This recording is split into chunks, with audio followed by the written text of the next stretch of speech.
کہ حضرت انس رضی اللہ تعالیٰ عنہ کہتے ہیں کہ ایک مرتبہ رمضان المبارک کا مہینہ آیا تو نبی اکرم صلی اللہ علیہ وآلہ وسلم نے ارشاد فرمایا کہ تمہارے اوپر ایک مہینہ آیا ہے جس میں ایک رات ہے جو 1000 مہینوں سے افضل ہے۔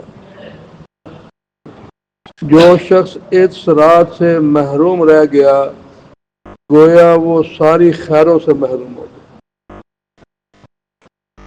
اور اس کی بلائی سے محروم نہیں رہتا مگر وہ شخص جو حقیقتاً ہے ہی محروم۔ اب دیکھنے والی بات یہ ہے کہ ہم کیا چاہتے ہیں۔ اللہ تعالیٰ حدیث قدسی میں فرماتے ہیں کہ اے میرے بندے، ایک میری چاہت ہے ایک تیری چاہت ہے، تو میری ایک چاہت کو پورا کر، میں تیری ساری کی ساری پوری کروں گا۔ اگر تو میری ایک چاہت کو پورا نہیں کرے گا تو میں تجھے تیری خواہشات میں اتنا دوڑاؤں گا کہ تو دوڑ کے تھک کے گر جائے گا، مگر ہوگا پھر وہی جو میں چاہتا ہوں۔ بے شک۔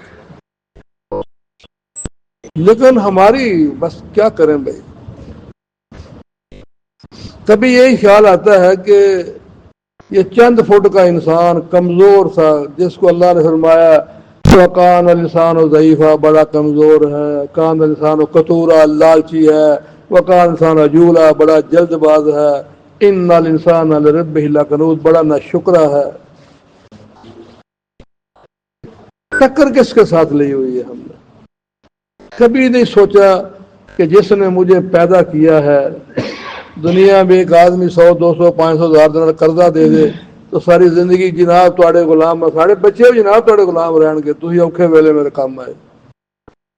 جس کی اتنی نعمتیں، وَإِن تَعُدُّوا نِعْمَتَ اللَّهِ لَا تُحْصُوهَا، گننا چاہو گن نہیں سکتے۔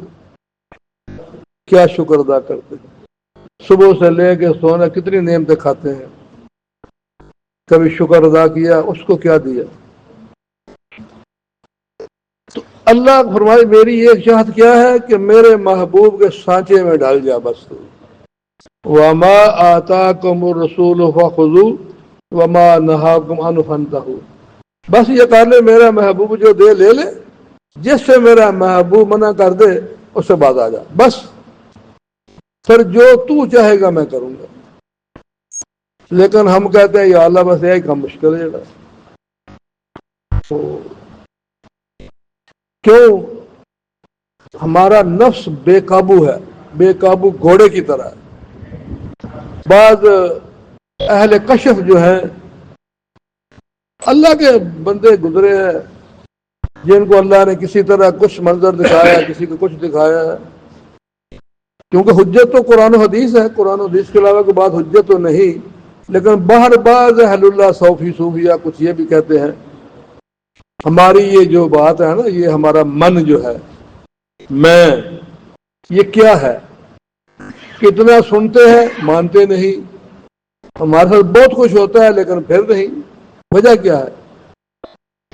تو وہ اپنے کشف یا اپنے مراقبہ یا اپنی ایک بات بیان فرماتے ہیں، ہماری یہ ساری جو من نفس کی کیفیات ہے کہ اللہ نے نفس کو کہا ہاں بھائی کی خیال ہے؟ اس کا کیا خیال کیا؟ تو ہے، میں ہوں، ٹکرا گیا؟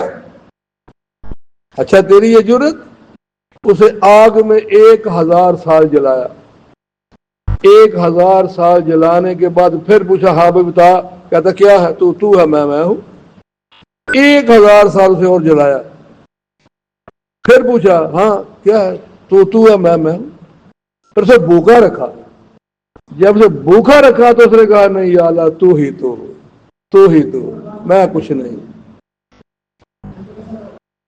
تو کہنے کا مقصد یہ ہے کہ ہماری جو 3 قسم نفس کی، نفس امارہ، لوامہ، مطمئنہ، ابھی تک ہم نفس امارہ کی غلامی سے باہر نہیں آئے، جس کا کام کیا ہے؟ اللہ کی نافرمانی، اللہ کی نافرمانی، تھوڑا بہت کر لیا، خوش ہو گئے، مطمئن ہو گئے، باقی جو کرنا ہے وہی کرنا ہے۔ کہ طواف کیا کعبہ کا، گنگا کا اشنان بھی، راضی رہ رحمان بھی اور خوش رہے شیطان بھی، یہ تو ہے نا۔ نہیں بھائی، نہیں بھائی، دو رنگی چھوڑ کے یک رنگ ہو جا، سراسر موم ہو جائے یا سنگ ہو جائے۔ اللہ اللہ ہے، مرنا ہے، مر کے اس کے آگے پیش ہونا ہے۔ کیا دلیلیں دیں گے؟ سر پہ قرضہ تھا، یہ تھا، یہ تھا، کوئی بات کون دلیل دے سکے گا اللہ کی بارگاہ میں؟ کوئی ہے ماں کا لال؟ یا اللہ سے پوچھیں گے ہاں بھائی تو نے روزے کیوں نہیں رکھے تھے؟ تو پریشان ہو گیا تھا، پھنس گیا تھا، کیا ہو گیا تھا؟ نمازوں کی پابندی کیوں نہیں؟ کتنی انسان ہے ابھی جائے، ابھی آج بھی تھا نا رمضان میں ساتھ بیٹھا تھا نا، تو جب جماعت کھڑی ہوگی اس وقت آدمی نماز کے لیے آ رہے ہیں، اور رمضان المبارک اور جمعے کا دن بھی ٹائم نہیں ملا کہ میں مسجد میں وقت پر آ جاؤں۔ اب کیا کریں، کون سمجھائے بھائی؟ کوئی کچھ نہیں کر سکتا۔ تو یہاں یہ فرمایا کہ ایسی رات ہے لیلۃ القدر جو 1000 مہینوں سے افضل ہے۔ جو اس رات سے محروم رہ گیا ساری خیروں سے محروم رہ گیا۔ اب یہ ساری خیریں کس کے پاس ہیں؟ اللہ کے پاس ہے۔ اللہ کے محبوب نے اللہ کے حکم سے ہمیں یہ بات بتا دی کہ لیلۃ القدر خیر من الف شہر۔ اب 1000 مہینہ کتنا بنتا ہے؟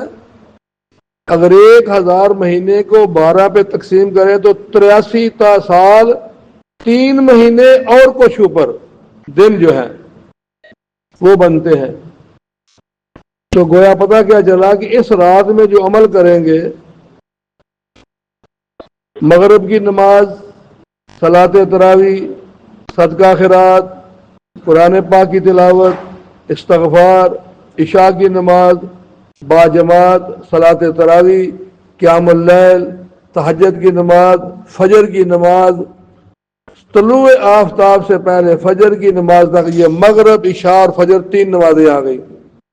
تہجد پڑھی 4 ہو گئی، مغرب کے بعد اوابین پڑھی 5 ہو گئی، اور اس کے بعد اللہ کے راستے میں کچھ صدقہ خیرات بھی کیا، دینار دیا، 2 دیے، 10 دیے، جو دیا، چاہے نکال کے رکھ لیے کہ یہ میں عید کے بعد بھیجوں گا، اس سے پہلے بھیجوں گا، فلاں کو دے دوں گا، نکال لیے کہ یار شاید آج یہ لیلۃ القدر ہو، 5 دینار رکھ لیے ایک سائیڈ میں کہ بھائی یہ نا میں اپنے کسی غریب بہن بھائی کو بھیج دوں گا، فطرانے کے ساتھ بھیج دوں گا۔ اب اللہ نے کیا، وہ لیلۃ القدر مل گئی اسے۔ جو قیام اللیل کرے گا رات تو ملے گی اسے۔ اب جب اسے رات مل گئی تو اس کے نامہ عمل میں یوں لکھا جائے گا کہ گویا اس نے 83 سال 3 مہینے کچھ دن مسلسل یہ عمل کیا ہے۔ مغرب کی نماز باجماعت، عشاء کی نماز باجماعت، نماز تراویح، اوابین، تہجد اور فجر، اور یہ صدقہ خیرات اور یہ قرآن کا سننا، 83 سال 3 مہینے کچھ 13 دن اوپر جو ہے یہ اس کے نامہ عمل میں لکھا جائے گا، یہ مسلسل یہ۔ اور پھر بھی ہم اگر بھائی یہ فرمایا نا کہ اگر وہ لیلۃ القدر کی خیر سے محروم ہو گیا تو گویا وہ ساری خیروں سے محروم ہو گیا، اور محروم نہیں ہوتا مگر حقیقتاً جو ہے ہی محروم، جو چاہتا ہی نہیں ہے، ایسی دنیا کی محبت کی دل پر مور لگ گئی ہے کہ کبھی اسے خیال آئے ہی نہیں، کبھی اسے ضمیر ملامت کرتا ہی نہیں ہے۔ تو آگے فرماتے ہیں کہ بھائی حقیقتاً اس کی محرومی میں کیا تعامل ہے؟ جو اس قدر بڑی نعمت کو ہاتھ سے کھو دے، ریلوے ملازم چند کوڑیوں کی خاطر، یا وہ تو ریلوے ملازم اس وقت کی بات جب لکھی ہے، اب بھی اوور ٹائم لگتا ہے۔ میرے سامنے ایک آدمی نے مسئلہ پوچھا، یہ جنگ سے پہلے کی بات ہے، رمضان المبارک میں، کہتا مولانا کل کام دینا ہے، کام تھوڑا ذرا سخت ہے، کوئی گاڑی کا انجن بنانا ہے، تو تھوڑا گرمی زیادہ تھی نا، تو میں کیا روزہ قضا کر سکتا ہوں؟ اب وہ کیا کہیں جسے روزہ چھوڑنا منظور ہے، وہ کام جو ہے وہ افطاری کے بعد رات کا بھی ہو سکتا ہے، لیکن گنجائش تلاش کر رہا ہے کہ مجھے گنجائش ملے، ہاں جی کہ تو روزہ چھوڑ سکتا ہے۔ تو اللہ کے بندے، جو رمضان المبارک کا ایک روزہ چھوٹ گیا، رمضان کے بعد ساری زندگی روزے رکھتا رہے، تو وہ اجر نہیں ملے گا جو رمضان المبارک میں ایک روزے کا اجر ملا ہے۔ تو یہاں ہے چند کوڑیوں کی خاطر اوور ٹائم لگا لیتے ہیں، رات جاگ لیتے ہیں، مدیر نے کہا کہ بھائی آج اوور ٹائم تیرا ہے، ساری رات جاگنا، ٹھیک ہے جناب، کیوں بھائی، کہیں صبح کام سے جواب نہ ہو جائے۔ لیکن مالک الملک کا حکم آ جائے، اللہ کے محبوب کا حکم آ جائے، تو پھر ہم اس میں جناب مین میخے نکالتے ہیں۔ تو فرمایا کہ اگر اتنی عبادت جو 1000 مہینے سے افضل ہے، یہاں انہوں نے 80 برت لکھی ہے، پر اللہ تعالیٰ کمی شمار فرمائے، میں نے اس کو تقسیم کیا تھا 1000 کو 12 پر، تو 83 سال 3 مہینے اور کچھ 13 دن کم و شدت آتے ہیں۔ اس اتنی عبادت کی خاطر کوئی 1 مہینہ تک رات میں جاگ لے تو کیا دقت ہے؟ پھر پورا مہینہ بھی نہیں ہے، آخری عشرے میں بھی 21، 23، 25، 27، 29، 5 رہتے ہیں۔ تو بھائی اب کیا کہہ سکتے ہیں؟ یہ تو میدان محشر میں پتا چلے گا کہ فرمایا اتنا پچھتائے گا، ہم تو پچھتاتے ہیں دنیا میں، سوری انگلی منہ میں لے لی، تھوڑا ہو میں نے کیا کر دیا۔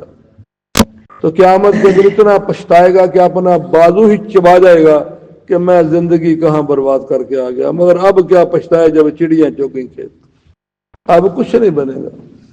پڑھی نماز جنازے کی میری گھروں نے، مرے تھے جن کے لیے وہ رہے وضو کرتے۔ تو یہاں اللہ کے حبیب نے جو فرمایا، اللہ تعالیٰ اپنے بندے کو معاف کرنے کے لیے یہ ساری چیزیں دیں، چھوٹے چھوٹے بہانے ہیں۔ اب دیکھو نا، یہ لیلۃ القدر ہمیں ملی، بعض اہل اللہ بیان فرماتے ہیں نا کہ صحابہ جو ہیں ان کے اندر ایک فکر پیدا ہوئی کہ بھئی ہماری عمر ہی 60، 70، 80 سال ہے، پہلی امتیں 800 سال عمر، 1000 سال عمر، 1200 سال عمر، اتنی عمر، تو پریشان ہو گئے کہ ان کی عبادت تو قیامت کے دن ہم سے زیادہ ہو جائے گی، اور ہماری بات کیا ہوگی، ہماری عمر ہی اتنی نہیں ہے۔ تو ان کی اس تڑپ کو اللہ نے دیکھا، تو اللہ تعالیٰ نے لیلۃ القدر عطا فرما دی۔ ایک رات میں 83 سال 3 مہینے 13 دن کچھ کا اجر دوں گا۔ تو جس کو بھائی 10 راتیں ملی، 20 راتیں ملی، 50 راتیں ملی، عمر کے مطابق جتنی اس کی عمر تھی، ہر سال اسے لیلۃ القدر ملی، اور اس کو ضرب دیا جائے 83 سال 3 مہینے 13 دن کے ساتھ، اس کے بعد دیکھو پر کتنے ہزاروں سال کی بات بنتی ہے۔ تو صحابہ اس پر خوش ہو گئے، تو ان کی تو طلب تھی نا، تو ہماری طلب بھائی جو ہے پھر اسی کے مطابق فیصلہ ہوگا۔ تو یہاں پڑھنے کا بیٹھنے کا مقصد یہی ہے، روزانہ جب حدیث مبارکہ پڑھتے ہیں، یہ ایک آئینہ سامنے رکھا جاتا ہے کہ ہم کیا کر رہے ہیں اور ہمیں کیا کرنے کا حکم دیا گیا ہے۔ کامیابی اللہ کے ہاتھ میں ہے، عزت اللہ کے ہاتھ میں ہے، اور کامیابی ملے گی اللہ کی مانیں گے، عزت ملے گی تو اللہ کی مانیں گے، وَتُعِزُّ مَن تَشَاءُ وَتُذِلُّ مَن تَشَاءُ بِيَدِكَ الْخَيْرُ، ہر چیز پر تو قدرت کاملہ رکھنے والی وہ ذات۔ تو اللہ تعالیٰ کی بارگاہ میں دعا کہ اللہ تعالیٰ مجھے آپ کو آج کی اس حدیث مبارکہ جس میں لیلۃ القدر کے بارے ترغیب دی گئی ہے، ابھی تو آج ماشاءاللہ 7واں روزہ ہے بھائی، تو اللہ سے مانگنا ہے کہ اللہ ہمیں توفیق عطا فرمائے۔ یہاں تو ویسے بھی قیام اللیل میں 8 نفلوں میں تھوڑا سبق پڑھا جاتا ہے، بڑی بڑی صورتیں پڑھی جاتی ہیں، ورنہ جہاں قیام اللیل ہوتا ہے 3 سپارے پڑھے جاتے ہیں۔ تو بس سننے والے سنتے ہیں، پڑھنے والے پڑھتے ہیں، لیکن ہم یہاں چونکہ جس میں ماحول میں پھنسے ہوئے ہیں، اگر ہم اتنا بھی کر لیں تو یہ بھی اللہ قبول فرما لے تو ہمارے لیے بہت بڑی کامیابی کا، نجات کا ذریعہ بن سکتا ہے۔ تو اللہ تعالیٰ مجھے آپ کو عمل کی توفیق عطا فرمائے۔ کون سی تاریخ میں ہاں لیلۃ القدر کون سی تاریخ میں؟ روزہ 21ویں رات، 23ویں رات، 25ویں رات، 27ویں رات اور 29ویں طاق راتیں جو ہیں آخری عشرے میں۔ اللہم لک الحمد کما ینبغی لجلال وجہک وعظیم سلطانک، اللہم صلی علی محمد وعلی آل محمد كما صليت على إبراهيم وعلى آل إبراهيم إنك حميد مجيد اللهم بارك على محمد وعلى آل محمد كما باركت على إبراهيم وعلى آل إبراهيم إنك حميد مجيد اللهم إني أسألك من خير ما سألك منه نبيك وعبدك ورسولك وحبيبك سيدنا محمد صلى الله تعالى عليه وآله وسلم ونعوذ بك من شر ما استعاذ منه نبيك وعبدك ورسولك وحبيبك سيدنا محمد صلى الله تعالى عليه وآله وسلم أنت المستعان وعليك البلاغ ولا حول ولا قوة إلا بالله العلي العظيم وسلام على المرسلين والحمد لله رب العالمين لا إله إلا الله محمد رسول